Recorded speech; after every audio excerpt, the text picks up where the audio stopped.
Europe 1, 11h, 13h, Pascal Praud et vous. Et vous réagissez au 01 80 20 39 21 avec Pascal Praud. On parle d'Octobre Rose, mois de sensibilisation contre le cancer du sein, Pascal. Exactement, et Virginie Giraud est avec nous. Vous la connaissez sur Europe 1, car vous pouvez retrouver Virginie dans le podcast Au cœur de l'histoire et à l'antenne tous les week-ends à 15h. Vous avez été touchée par ce cancer cette année, c'était en février. Février 2022.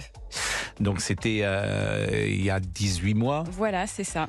Et c'est ce mois-ci, on m'apprend que j'ai un cancer du sein au moment où Europe 1 m'approche pour présenter Au cœur de l'histoire. Donc les deux arrivent en même temps. Bon, Virginie, pour les auditeurs, vous êtes très jeune. On peut dire votre nom ? Mon âge ? Votre nom. Vous voyez, je suis troublé. Votre âge, pardonnez-moi. Je viens d'avoir 40 ans. Bon. Comment vous avez appris ou comment vous êtes-vous rendu compte que vous souffriez d'un cancer du sein ? En prenant ma douche un matin, je sens une grosseur que je ne connaissais pas, qui est déjà grosse d'ailleurs. Donc je prends rendez-vous chez ma gynécologue, je pense à un kyste. Et puis commencent à s'enchaîner les rendez-vous, la mammographie, l'échographie. Et là, on voit tout de suite la tête des médecins et on comprend que ça ne va pas bien se passer. Donc il n'y a pas eu de grand moment solennel d'annonce. Les choses arrivent avant qu'on dise le mot. Et arrive le moment où, en attendant les résultats de la biopsie, je passe une IRM et je vais voir la médecin qui lit l'IRM et je m'assois en face d'elle et je lui dis « Écoutez, si je vais mourir, il faut me le dire, je veux organiser le temps qui me reste. » Et là, elle me dit « Vous allez en baver pendant 6 mois, mais vous allez guérir. » Et donc voilà, après je savais où j'allais, je savais que ça allait être difficile, mais je savais que j'allais m'en sortir. On est toujours surpris de la phrase que vous venez de dire, tellement elle est brutale. Vous avez des enfants ? J'ai une petite fille de 9 ans. Entre le moment où vous êtes sous la douche et vous sentez cette grosseur et le moment où le diagnostic tombe, il se passe combien de temps ? Il se passe, alors le diagnostic c'est en plusieurs moments, mais le diagnostic final ça met à peu près 1 mois parce qu'on fait une série d'examens, y compris un TEP scan pour savoir si c'est métastasé. Donc moi j'arrive avec une très grosse tumeur qui est extrêmement agressive. Le médecin du TEP scan est convaincu que je vais mourir. Et quand il voit que je n'ai pas de métastase, il est presque déçu de m'annoncer que j'en ai pas. Moi, je suis très contente au demeurant. Mais pourquoi il est convaincu que vous allez mourir, ce médecin du PET scan ? Parce que j'ai une tumeur de 4 cm qu'on appelle HER2 positive, donc qui se développe très très vite. Et chez les femmes jeunes, en général, le cancer est très agressif. Donc j'ai eu de la chance. Mon oncologue m'a dit « Bon, votre tumeur n'a pas voulu donner de métastase, sinon vous en auriez déjà eu. » Quand vous vous rendez compte qu'il y a cette grosseur, 8 jours ou 15 jours avant, elle n'existait pas de la même manière, cette grosseur ? Je ne l'avais pas sentie et mon conjoint non plus. Donc je pense que c'est venu relativement vite. Je ne suis pas capable de l'expliquer, les médecins non plus. Ils m'ont dit parfois c'est quelque chose qui se remanie rapidement. Il n'y a pas d'explication particulière à l'heure d'aujourd'hui. Et vous entrez donc dans un processus, une fois que le diagnostic est tombé, de chimio, d'intervention chirurgicale. Voilà. Là, on est en avril 2022. Exactement. Donc, je commence une chimiothérapie avec 12 séances avec une molécule qui s'appelle le Taxol, qui a été développée en France d'ailleurs dans les années 90. Et mon oncologue me dit « Une chimio, c'est pas ce que vous imaginez ». Moi, je le crois pas au moment où il me dit ça. Mais il avait raison, en fait. Moi, j'ai pu continuer à mener une vie quasiment normale. Je passe mes castings ici à Europe 1. Il y a beaucoup de rendez-vous. Je viens pour faire des essais voix, faire des essais de texte.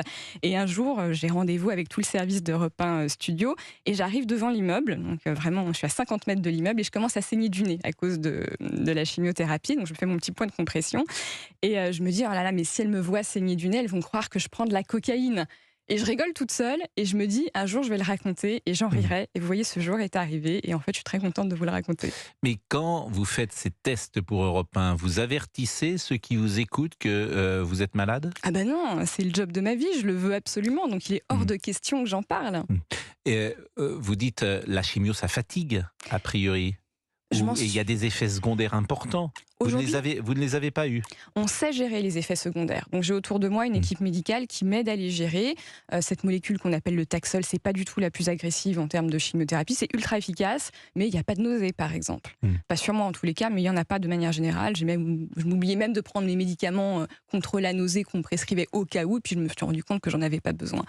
Donc tout se gère extrêmement bien. J'étais donc encore freelance jusqu'à ma dernière chimiothérapie, donc je pouvais gérer aussi mon emploi du temps et j'ai signé mon contrat et je commence à travailler ici 4 jours après ma 12e et dernière chimiothérapie. Votre enfant à ce moment-là a 7 ans, 8 ans ? Oui. Non, c'est un garçon, c'est une C'est une fille. petite fille. Bon, et vous lui apprenez votre maladie. Il faut, parce qu'au moment où je suis diagnostiquée, je ne sais pas ce qui va se passer, je ne sais pas si je vais me délabrer physiquement, donc il faut bien qu'elle sache. Donc elle rentre de vacances, la pauvrette, elle a passé de bonnes vacances, et je lui dis, Sophia, j'ai quelque chose à te dire. Et on discute toutes les deux, évidemment c'est un peu dur, et puis après il faut dédramatiser, donc je lui explique, parce qu'on est très intello dans la famille, donc je lui explique le fonctionnement des cellules cancéreuses avec ses doudous. Et en fait on se marre, et ça reste un bon souvenir. Alors, moi, je ne vous connaissais pas beaucoup, Virginie. Je vous entends, je vous découvre. Manifestement, vous êtes une personnalité quand même qui a le moral, qui croit en la vie et qui est enthousiaste. C'est ce que j'entends dans votre voix. Est-ce que vous pensez que ce moral a joué dans cette séquence ?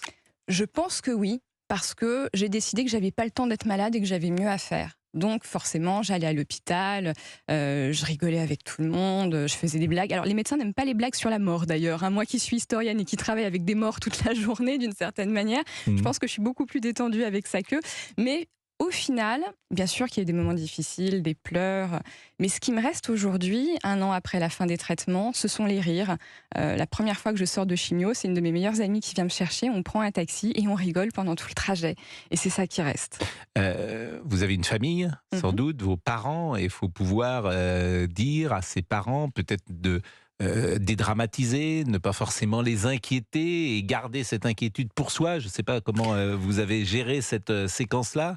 Mes parents ne vivant pas à Paris, pour le coup, je suis restée discrète parce que je ne voulais pas les inquiéter. C'est-à-dire que vous ne leur avez discrète. Ils n'étaient pas au courant ? Non, parce que je ne les voyais pas très souvent, donc je pouvais le cacher comme je l'ai caché à Europe 1 pendant un certain temps. Bon, donc il y a cette séance de chimio, c'est plusieurs séances de chimio, donc on est en avril, mais est-ce qu'il y a une intervention chirurgicale ? Oui, donc je fais un premier mois de travail ici à Europe 1 pour préparer la sortie d'Au cœur de l'histoire au mois de juin, et fin du mois de juillet donc de l'année dernière, je me fais opérer. Et là, je choisis, parce que je suis jeune, parce que le risque de récidive est plus important, d'avoir une double mastectomie. C'est-à-dire, c'est moi qui la demande, c'est pas mon médecin qui me l'impose. Faut expliquer peut-être, c'est assez important, évidemment, comme opération sur le plan physique, mais aussi, disons-le, sur le plan mental. Pour moi, ça n'a pas été un sujet, en fait, parce que je me suis renseignée, parce que j'ai pu garder aussi tous les tuyaux cutanés. Donc, en fait, pour moi, je l'ai vécu comme si je faisais de la chirurgie esthétique. D'ailleurs, ça énervait presque parfois mon chirurgien, qui est formidable, avec qui je dois beaucoup. Mais des fois, il me disait, mais calmez-vous, vous ne faites pas de la chirurgie esthétique, là. Mais la mastectomie totale, ce qui est votre cas, ça enlève tout le sein et le tissu qui recouvre les muscles du thorax. Non, moi j'ai gardé ma peau parce que mes médecins ont fait un super boulot, donc j'ai pu garder l'intégralité de ma peau. On a juste enlevé la glande, comme on enlève les amygdales, et on a reconstruit le volume avec des prothèses. Et ça, c'est important de le faire savoir aux femmes, c'est que de plus en plus de chirurgiens savent faire ce qu'on appelle de la reconstruction immédiate. Donc quand un chirurgien ne veut pas vous la faire, changez de chirurgien. C'est vrai que entre le moment où vous avez compris que vous pouviez être malade, au moment de cette douche, après les séances de chimio, après l'opération elle est quand ? Elle arrive fin juillet, donc là j'ai tout ça est très rapide. Oui. Bon, et à partir de fin juillet, vous pouvez considérer que vous êtes guéri et sorti d'affaire ? Les médecins me disent considérez que vous êtes guéri. Officiellement pour la sécurité sociale, je suis en rémission, mais mes médecins me disent c'est bon, vous êtes guéri, tout va bien, on continue à vous surveiller bien évidemment. C'était il y a 14 mois, 15 mois. Voilà, c'est ça. Et depuis ? Et depuis, donc, j'ai fait ma radiothérapie après la chirurgie pour bien sécuriser tout le processus et bien stériliser la peau, justement, que j'ai pu conserver. Et puis maintenant, c'est terminé. Je suis juste surveillée tous les 6 mois par mon équipe médicale, mais tout va absolument bien. Est-ce que dans votre famille, il y avait des cas de cancer de ce type ? Oh oui, je viens d'une longue lignée de femmes qui ont eu des cancers du sein, mais à la cinquantaine, donc je ne l'attendais pas si tôt. Parce que moi, je suis toujours frappé et j'entends les médecins dire souvent que les familles sont divisées en deux. Les familles où, hélas, on meurt du cancer et les familles où, hélas, on meurt des maladies cardiovasculaires. Et il est rare que dans une même famille, il y ait et cancer et maladies cardiovasculaires. Et il y a des familles où, effectivement, les cancers sont nombreux et manifestement, c'est pour ça que je posais en même temps cette question. Et il y a une famille où il y a parfois pas de cancer. Donc, quelle est la part de la génétique, de l'hérédité sur un sujet comme celui-là ? Évidemment, je n'en sais rien. Vous allez rester avec nous. Votre témoignage est très fort, très, très puissant, bien sûr, et puis très précis. C'est ça aussi. Et puis, il est porteur d'optimisme. D'espoir, ouais. Hein. C'est Ce que je ne sais pas aujourd'hui, et vous nous le direz après la pause, c'est le taux de guérison du cancer du sein. Merci en tout cas d'être avec nous, Virginie, et on poursuit notre conversation. Vous écoutez Pascal Praud et vous sur Europe 1. Pascal Praud et vous. Et dans Pascal Praud et vous, nous parlons d'Octobre Rose sur Europe 1, le mois de sensibilisation contre le cancer du sein avec Virginie Giraud. Votre invitée, Pascal Virginie Giraud, qu'on retrouve le samedi et le dimanche au cœur de l'histoire de 15h à 16h et en podcast aussi sur europe1.fr. Exactement, et si vous nous rejoignez à l'instant sur Europe 1, Virginie nous rappelle qu'elle a été diagnostiquée en février dernier. C'était une tumeur de 4 cm, cancer du sein, une dizaine de séances de chimio après le diagnostic à partir de fin mars. Vous en avez parlé à votre enfant de cette maladie sous une forme particulière avec des doudous, et pour dédramatiser, vous avez subi une double mastectomie qui est une reconstruction, ce qui est une opération lourde, et puis surtout, et c'est aussi pour ça que vous voulez être là ce matin, c'est parce que vous avez poursuivi votre activité professionnelle, et sans doute dans cette période-là, le fait de travailler est un médicament. Ah mais oui, en soi, c'est très clair, puisque dans la mesure où je prends la décision que ma vie continue, je ne m'enferme pas dans l'état de malade. Et je pense que forcément, le moral joue beaucoup. Et j'avais d'autres choses à vivre, de toute façon. Qu'est-ce que ça vous a appris sur vous ? Ça m'a appris la sérénité. Je pense que je suis plus heureuse aujourd'hui parce que les petites contrariétés du quotidien glissent davantage et je profite plus des petites joies quotidiennes. Vous avez parlé tout à l'heure de votre couple. Est-ce que c'est une épreuve du feu qu'on traverse à deux dans ces cas-là ? C'est une épreuve du feu. Il faut savoir qu'il y a 25% des hommes qui quittent leur femme à l'annonce d'un cancer. Donc moi, j'ai dit à mon compagnon, écoute, si tu veux partir, c'est tout de suite. Et il dit, mais évidemment que non. Et il est resté, il a été formidable. Et surtout, il ne m'a jamais regardée comme une femme malade. Et ça, c'est extrêmement précieux. Et presque mon message à ce moment-là s'adresse aux hommes qui nous écoutent. C'est-à-dire, si votre femme traverse ça, soyez des hommes, des vrais. Soyez là, loyaux, confiants. Et ça, c'est important. C'est quoi regarder sa femme comme une femme malade ? Je pense que ça parle aussi du désir. C'est-à-dire que nous, on n'a jamais arrêté de se séduire, on a continué à vivre normalement. Et votre fille, vous avez eu le sentiment que son caractère ou son tempérament était modifié par cette séquence-là, lorsqu'elle voyait sa mère peut-être en difficulté ? Parce que dans ces séances de chimio, vous n'avez pas parlé d'effets secondaires visibles. Il n'y en avait pas ? Si, il y en a, mais franchement, c'est pas grand-chose, c'est des choses qui se gèrent parfaitement et ma fille ne m'a jamais vue dans un état de délabrement parce que j'ai pas eu d'état, je passais pas mon temps à dormir, je passais pas mon temps à vomir, je vivais encore une fois quasiment normalement, je saignais un peu du nez de temps en temps, je faisais attention à ce que je mangeais et c'est tout. Est-ce qu'elle comprenait dans le sens où elle a, par exemple, les filles, ma fille, nous embête, elles sont pas cool avec nous, est-ce qu'elle la comprenait et du coup elle était un peu plus gentille ou moins non ? Non, elle n'a pas changé. Non, elle n'a pas changé, c'est ça, ouais. Elle n'a pas changé, mais parce que moi-même je n'ai pas changé, donc je n'ai pas impulsé de demande particulière ou de changement de son côté. L'âge moyen au diagnostic en 2023 est de 64 ans pour le cancer du sein. Près de 80% des cancers du sein se développent après 50 ans. Le taux de survie pour les femmes diagnostiquées entre 2010 et 2015 est quand même de 88% à 5 ans. Donc on a fait beaucoup de progrès. C'est vrai que souvent pour les femmes, il y a la peur de la perte des cheveux qui peut venir être un souci majeur, psychologique, moral. Il y a des artifices qui existent. Voilà, franchement, je pense que c'est pas du tout un problème. C'était pas ce qui vous préoccupait. Le cancer du sein, on le sait d'ailleurs, et on en est toujours étonné, peut également toucher les hommes. Oui, tout à fait. 1% des malades du cancer du sein sont des hommes parce que généralement chez eux, il y a un aspect génétique. Virginie Giraud est avec nous et je rappelle que vous la connaissez, elle anime au cœur de l'histoire chaque week-end. Vous nous parlerez peut-être également des contacts que vous avez eus avec les malades et aussi avec le personnel médical. Parce que le personnel médical, les chirurgiens, les médecins sont parfois... on leur reproche d'être un peu brutaux dans la démarche. Vous me direz si c'était le cas. À tout de suite. Et vous pouvez témoigner au 01 80 20 39 21 sur Europe 1. Pascal Praud. Et vous réagissez au 01 80 20 39 21 avec Pascal Praud sur Europe 1. Et nous sommes toujours avec Virginie Giraud qui a été diagnostiquée en février dernier. D'ailleurs, je dis en février dernier, non, en février 2022. Oui, tout à fait. D'un cancer du sein, une tumeur de 4 cm qui a été guérie. Et cette émission est en direct et monsieur Olivier Guénec, qui est en ligne avec beaucoup d'auditeurs régulièrement, me dit qu'il avait un chauffeur de taxi qu'il connaissait qui s'appelait Mohamed. Et je le salue, Mohamed, il était en train d'écouter notre radio. Et Mohamed, au moment où il faisait sa course, il avait avec lui une jeune femme qui s'appelle Fabienne, qu'il transportait. Et cette Fabienne, je la salue parce qu'elle doit être en ligne avec nous, puisque Fabienne, vous écoutiez notre émission et vous avez été diagnostiquée il y a quelques jours d'un cancer du sein. Oui, tout à fait. Bon, vous écoutiez notre émission. Oui, dans le taxi, et j'écoutais votre dame il y a 3 parler. semaines. Il y a 3 semaines, je crois. Oui, il y a 3 semaines. Est-ce que c'est indiscret de vous demander votre nom, Fabienne ? Non, je suis Fabienne Legui. Oui, votre nom. Ça fait 2 fois que je le dis. Je confonds. Non, généralement, je demande pas les noms des auditeurs à l'antenne. Pardonnez-moi, mais c'est un sujet, vous voyez, qui doit me troubler de manière inconsciente. Quel âge vous avez, Fabienne ? 48 ans. Bon, vous avez été diagnostiquée. Qu'est-ce que les médecins vont mettre en place pour vous soigner ?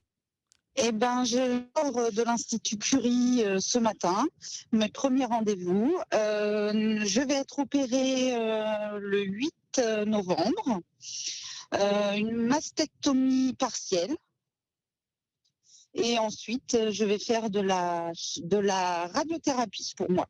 Bon, tout à l'heure, Virginie Giraud demandait à son médecin des choses directes. Elle disait, si je dois mourir, je veux le savoir.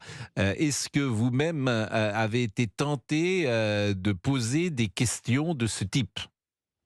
Pas du tout.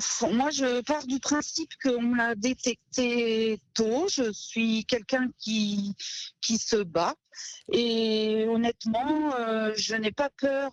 Je ne vais pas mourir, déjà, ça c'est sûr. Je ne veux pas. Je vais me battre pour mes enfants. Donc, voilà, je suis Vous avez positive combien dans ma d'enfants, tête. Fabienne ? Oui, Vous avez combien d'enfants, Fabienne ? j'ai 3 enfants. Virginie, peut-être, qui connaît forcément mieux l'état d'esprit dans lequel est Fabienne en ce moment. J'entends du sourire dans votre voix, Fabienne, donc je suis déjà contente pour vous parce que je sens que vous êtes dans la bonne posture pour mener ce combat et au final, vous vous direz que c'était pas un combat si difficile et que vous en sortirez la grande gagnante. Oui, j'essaye de positiver. C'est pour mes enfants, de toute façon, quoi qu'il arrive. Mais c'est pour vous aussi. Je vais écouter aussi tout ce que les docteurs vont me dire, déjà tout ce qu'ils m'ont dit ce matin. Et voilà, je pars confiante, on va dire. Est-ce que votre activité professionnelle est entre parenthèses ou est-ce que vous allez la poursuivre ? Pour l'instant, je suis en arrêt maladie. Vous êtes en arrêt maladie, donc vous allez plutôt prendre le temps, effectivement, de vous soigner avant de revenir. Dans mon optique, je voulais reprendre le travail au mois de décembre, mais là, je pense que le mois de décembre, je vais rester sagement à la maison et je reprendrai le travail quand on m'autorisera à reprendre le travail au mois de janvier, je pense. Bon, vous savez ce qu'on va faire, Fabienne ? Ce qui peut être intéressant, c'est qu'on peut vous suivre sur l'antenne régulièrement. Donc, si vous voulez, moi, ce que je vous propose, c'est que vous avez dit que l'opération, elle est le 8 novembre. Pourquoi d'ailleurs pourquoi est-elle si tard ? Je ne sais pas, Virginie, si c'est tard ou pas. En général, un cancer, ça n'avance pas très vite. D'accord. Je pense pas que ça soit si tard. Pour moi, elle n'est pas si loin. C'est-à-dire que le mois qui va se dérouler là n'a pas d'influence sur la maladie qui évolue. En général, il faut faire des diagnostics et comme disait mon chirurgien, qui est quand même un pont, il disait en général, c'est pas une urgence absolue, un cancer du sein, donc dans certains cas, vous avez même le temps de partir en vacances, on en reparle après. Donc, voilà. Fabienne, je vous remercie beaucoup. Bien moi évidemment. Aussi, je vous remercie, vous avez prévenu beaucoup. Vos enfants. Quel âge ont vos enfants, Fabienne ? Ils ont 22 ans, 18 ans et 17 ans. Bon, vous les avez avertis ? Oui, ils sont tous les 3 avec moi parce qu'il y a 9 ans, j'ai perdu mon mari d'un cancer cérébral. Donc, je suis toute seule pour les élever. Donc, Et ils ils font sont au corps, courant, bien sûr. et ils font corps avec vous. C'est des Et, garçons, des et filles? ils sont avec moi. Ce sont des garçons, des filles? J'ai 2 filles et un garçon. Bon, et évidemment, ils vont être autour de vous et ils vont vous choyer dans cette période particulière. Oui, ils sont là. Ma grande fille est à côté de moi là dans le taxi. Elle va m'accompagner. Elle a pris une semaine. Elle va m'accompagner à tous mes rendez-vous. Elle sera là le jour de l'intervention. Et non, on est une famille unie et soudée là. Bah merci vraiment de votre témoignage et je pense qu'avant le 8 novembre, moi ce que je propose, c'est qu'on puisse vous avoir de nouveau à l'antenne. Oui. Pardonnez-moi peut-être Virginie de poser des questions qui sont indiscrètes, mais lorsque vous alliez par exemple faire des examens, est-ce que votre compagnon vous accompagnait? Est-ce que vous aviez envie qu'il soit avec vous? Est-ce que vous préfériez être seul? Parfois, j'avais envie qu'il soit là et il venait, et parfois, j'avais envie d'être seule et j'y allais seule. Moi, le jour de mon opération, je tenais à être seule, et dans les 4-5 jours qui ont suivi, je voulais que ce soit mes meilleures copines qui soient là et pas lui. Alors là, vous m'étonnez. Je vous assure, vous m'étonnez, mais je suis. C'est toujours intéressant d'essayer de comprendre et la difficulté de comprendre l'autre. Parce que, encore une fois, il s'agit de la préservation du désir quelque part. Donc, dans les moments où on est un petit peu plus fragile, j'avais envie d'être avec mes copines, en fait. Et lui-même, comment il a accepté cela? Il aurait aimé être près de vous ou au contraire? Je sais que le jour de l'opération, parce que c'est mes copines qui me l'ont dit, il était le premier à appeler l'hôpital pour savoir comment ça se passait. Je crois qu'il a appelé plusieurs fois, mais il me l'a pas dit à moi. Je l'ai su par mes copines. 12h29, on va marquer une pause. Votre témoignage est évidemment extrêmement intéressant à vous écouter et on va continuer ensemble la discussion. À tout de suite. Il est 12h30, vous écoutez Europe 1. Europe 1. Pascal Praud et vous. Jusqu'à 13h, vous écoutez Pascal Praud. Nous parlons d'Octobre Rose, le mois de sensibilisation contre le cancer du sein, avec Virginie Giraud, venue témoigner. Virginie Giraud que vous retrouvez tous les week-ends, le samedi et dimanche de 15h à 16h pour Au cœur de l'histoire. Et on peut peut-être écouter, Virginie, un des podcasts, un extrait d'un podcast? Exactement, pour Octobre Rose, je voulais parler de Ruth Handler. Alors Ruth Handler, vous la connaissez sans le savoir, c'est la créatrice de la poupée Barbie. Eh bien, il s'avère qu'en 1970, à l'âge de 54 ans, elle a un cancer du sein et subit une mastectomie. À l'époque, on ne reconstruit pas tout de suite. Et elle n'aime pas les prothèses externes qui existent. Alors elle se dit, bon, je suis quand même une businesswoman, je vais créer la nouvelle prothèse qui va bien. Et elle lance une gamme qui s'appelle Nearly Me, presque moi. Et on a créé un podcast avec l'équipe de Cœur de l'Histoire, très girly, très joyeux, parce que c'était l'énergie que je voulais y mettre. Ça ne doit pas être vu aujourd'hui comme quelque chose de triste, le cancer du sein. La très grande majorité des femmes en guérissent, et je veux remettre de la joie là-dessus pour que ce ne soit plus anxiogène. Nous sommes en Californie en 1970. Ruth Handler, la créatrice de la poupée Barbie et présidente de Mattel, vient de subir une mastectomie suite à un cancer du sein. Pour cette belle quinquagénaire, toujours élégante, il est inconcevable de rester à plat. Elle essaye tout, les chaussettes dans le soutien-gorge et tous les types de rembourrage possibles. Ridicule. Les prothèses externes sur le marché ne ressemblent à rien, ne tiennent pas dans les sous-vêtements ou s'harnachent avec peine autour du buste. Le résultat est lamentable. Quant aux prothèses internes en ivoire ou gonflées au sérum physiologique, le résultat est si peu naturel qu'il vaut mieux s'abstenir. Les prothèses mammaires en silicone en sont à leur balbutiement et les techniques chirurgicales de reconstruction sont loin d'être abouties. Les chirurgiens préfèrent travailler sur les augmentations mammaires relevant de la pure esthétique. Ruth Handler est contrariée. Mais après tout, elle est une créatrice et elle est une femme d'affaires. Pourquoi n'inventerait-elle pas ses propres prothèses ? Elle a inventé ses propres prothèses. Exactement, elle a créé toute une gamme de toutes les tailles, de toutes les formes pour s'adapter à toutes les femmes qui en avaient besoin. La détection, vous dites, vous êtes dans votre douche et vous sentez une grosseur. Est-ce que vous faisiez une fois par an, comme c'est souvent recommandé, une mammographie? Et non, j'étais trop jeune. Ma gynécologue avait prévu un programme pour moi qui commencerait relativement tôt, vers 45 ans, mais pas du tout à 38.